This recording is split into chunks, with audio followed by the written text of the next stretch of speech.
सभी को बहुत बहुत नमस्कार और दीपक अरोड़ा जी को बहुत बहुत नमन। वह अब हमारे बीच में नहीं है, लेकिन हमारे ही साथ कहीं पर हैं, हमारी कविताओं में, हमारी लेखनी में, हमारे जीवन में। इसलिए दोस्तों, मैं उनको बहुत बहुत नमन करता हूँ और उनकी स्मृतियाँ ऐसी हैं कि बुलाए नहीं भूलती। वह उनके साथ जितना हम जी पाए, जो समय है व्यतीत कर पाए, वो हमारे लिए हमेशा ही सहज, सौम्य और महत्वपूर्ण रहा है और ये हमेशा खूबसूरत ही रहेगा।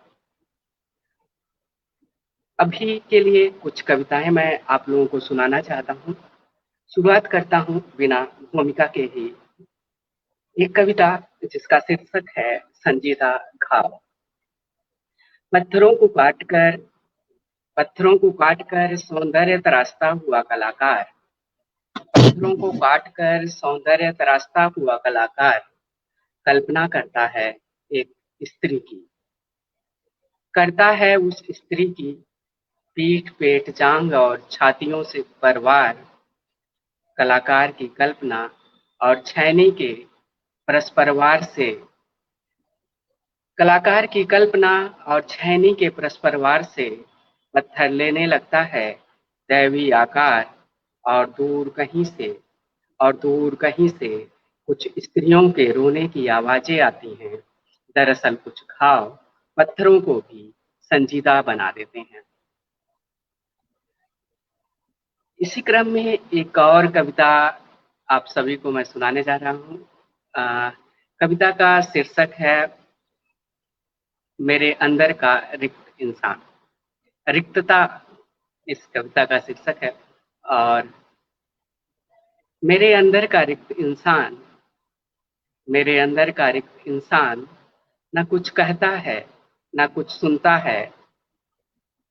बस घर के किसी कमरे या फिर भीड़ भरे चौराहे पर खड़ी मूर्तियों की तरह एक कोने में बैठा रहता है। कभी कभी सोचता हूँ कभी कभी सोचता हूँ कि हम इंसान कितने अलग हैं, कितने अनोखे। कभी कभी सोचता हूँ कि हम इंसान कितने अलग हैं, कितने अनोखे, जो चुप्पी साध लेते हैं। रिक्तता फिर भी बोलती है। कभी कभी सोचता हूँ कि हम इंसान एक मचे हुए कलाकार हैं। कभी कभी सोचता हूँ हम इंसान एक मचे हुए कलाकार हैं, जो उन्हीं पत्थर की मूर्तियों की तरह कभी भी पत्थर हो जाते हैं। और इसी क्रम में कुछ और कविताएं मैं सुनाता हूँ। मुझे इस बार पढ़ना पड़ेगा।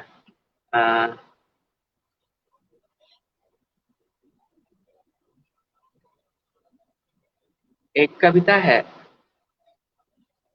स्त्रियों पर है। वह वह वहां भी जगह तलाश लेती है, वह वहां भी जगह तलाश लेती है जहां तनिक भी जमीन बची नहीं टूटी हुई देह की अगड़ाइयों के लिए। सपने देख लेती है वो वहां भी जहां दूर दूर तक अथाह बिखराव के बीच उम्मीद नींद के नामो निशान तक नहीं। वह वहां भी ढूंढ लेती है कुछ आवाजें, जख्मी ही सही, खामोशियों को तोड़ने के लिए। हर एक चीख चिखाड़ दबा लेती है अपने छातियों के नीचे। वह धरती नहीं है, न ही समुद्र है और न ही आकाश। फिर भी जगह पैदा कर लेती है खुद में इतनी, जितने में तीनों लोगों को समा सके बिना किसी अवरोध के ही। समझ में नहीं आता कुछ स्त्रियां इतनी खाली जगह क्यों रखती हैं, जिसे एक पुरुष चाह कर भी एक जन्म में नहीं भर सकता, खुद को पूरी तरह से खाली कर देने के बाद भी। कुछ स्त्रियां पूरी होने के बाद भी कुछ स्त्रियां पूरी होने के बाद भी थोड़ी सी रिक्तता खुद में शेष रखती हैं ताकि पुरुष एक माँ की कोख से दूसरे माँ की कोख में पैदा होते रहें। रिक्तता सदैव एक जरूरी वस्तु बनी रहे। एक दो कविताएं मैं और सुनाना चाहता हूँ। कांच की लड़कियां एक बार गिरती हैं और टूट जाती हैं। कांच की लड़कियां एक बार गिरती हैं और टूट जाती हैं, फिर भी पत्थर नहीं होना चाहती। कांच की लड़कियां बार बार टूटने के बाद भी बने रहना चाहती हैं एक दिल जो टूट कर भी देह से अलग नहीं होता, भले ही गड़ता रहता है ताउम्र छातियों के भीतर। कांच की लड़कियां जीना चाहती हैं लाख मरने के बावजूद और बने रहना चाहती हैं एक खुली हुई देह जिसमें मातृत्व पनपता है और प्रेम भी। दरअसल कांच की लड़कियां दिल होना चाहती हैं, देह होना चाहती हैं, धरती और प्रेम होना चाहती हैं। दरअसल कांच की लड़कियां भूमि होना चाहती हैं, गगन होना चाहती हैं, वायु, अग्नि और जल होना चाहती हैं। कांच की लड़कियां उगना चाहती हैं, कांच की लड़कियां पेड़ होना चाहती हैं। ऐसे में उनका टूटना जरूरी है। जरूरी है यह भी कि वह अपनी बाहों में संपूर्ण सृष्टि को समेटना सीखें, क्योंकि यह नेमत किसी पुरुष को नहीं बख्शी जा सकती, न ही किसी पत्थर को। कांच की लड़कियां मिट्टी ही तो होती हैं। एक बार तुम जरा इन्हें छू कर तो देखो।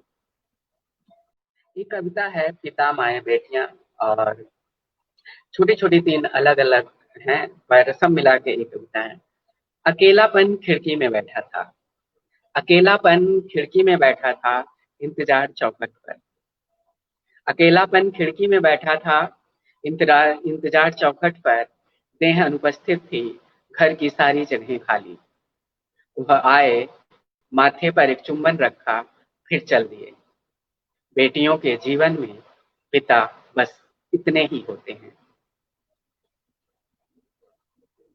माए माए पिता की अनुपस्थिति को सदैव घेर कर रखती हैं। माए पिता की अनुपस्थिति को सदैव घेर कर रखती हैं ताकि घर भरा भरा सा लगे।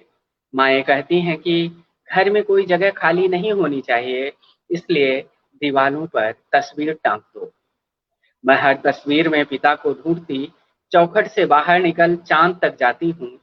पिता कहीं दूर रहते हैं, जहां माए अक्सर नहीं पहुंच पाती। बेटियां बेटियां जो सिर्फ बेटियां होती हैं। माँ की अनुपस्थिति में माँ, पिता की गैर मौजूदगी में पिता, घर के एकांत में मध्यम आवाज होती है। इनके होने से घर हंसता है। दीवारों पर लगी तस्वीरें चहचहाती हैं। खिड़की और दरवाजों से नाउम्मीदी में भी उम्मीद की रोशनी झांकती है। आंखों में जो बादल मंडराते हैं, उन्हें उसी के आंसू का हंसती लड़कियां आंसू होना कहाँ भूल पाती हैं। आंखों से जो बादल मंडराते हैं, उन्हें खुशी के आंसू पर हंसती लड़कियां आंसू होना कहाँ भूल पाती हैं। आंखों से टूटकर जमीन पर बूंद बूंद गिरती बेटियों ने ही तो आखिर धरती और जीवन को हरा रखा है।